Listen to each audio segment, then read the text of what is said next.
हम त मन्नत मंगले रही अपना मनवा में, चर्चा होई अंगनवा में न।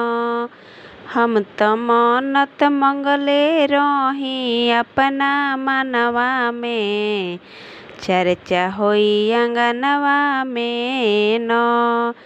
चर्चा होई अंगनवा में हो, चर्चा होई अंगनवा में, चर्चा होई अंगनवा में हो, चर्चा होई अंगनवा में।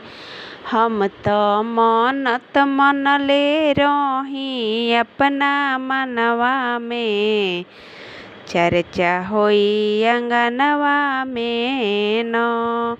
गुरुजी दया करिह हमारा भावनवा में, चर्चा होई अंगनवा में न। भंगिया धतुरवा बेल पतिया चढ़ाई, रउरे चरण में आपन जिंदगी बिताई। भंगिया धतुरवा बेल पतिया चढ़ाई, रउरे चरण में आपन जिंदगी बिताई। गुरुजी दया बरसइह मोरे आचरवा में, चर्चा होई भवनवा में न। हम त मन्नत मंगले रही अपना मनवा में, चर्चा होई अंगनवा में न। चंदना चौकिया पर आसनी लगाई, शिष्या बुला के राउर भजन गवाई। चंदना चौकिया पर आसनी लगाई, शिष्या बुला के राउर भजन गवाई।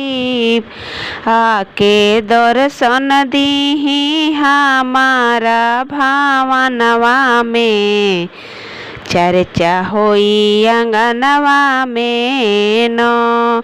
आके दर्शन दीही हमारा भावनवा में, चर्चा होई अंगनवा में न। हमारा पर्यावे नाही दुखवा विपतिया, ऐसा ही बनवले रहिया अपनी नजरिया। हमारा पर्यावे नाही दुखवा विपतिया, ऐसा ही बनवले रहिह अपनी नजरिया।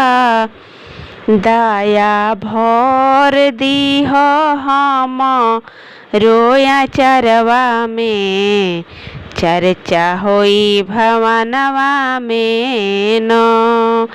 दया भर दीह हम रो आचरवा में, चर्चा होई अंगनवा में न।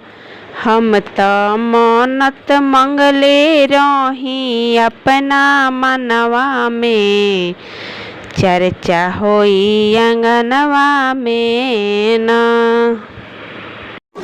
अगर मेरा गीत आपको पसंद आए तो लाइक, सब्सक्राइब और शेयर जरूर करिएगा।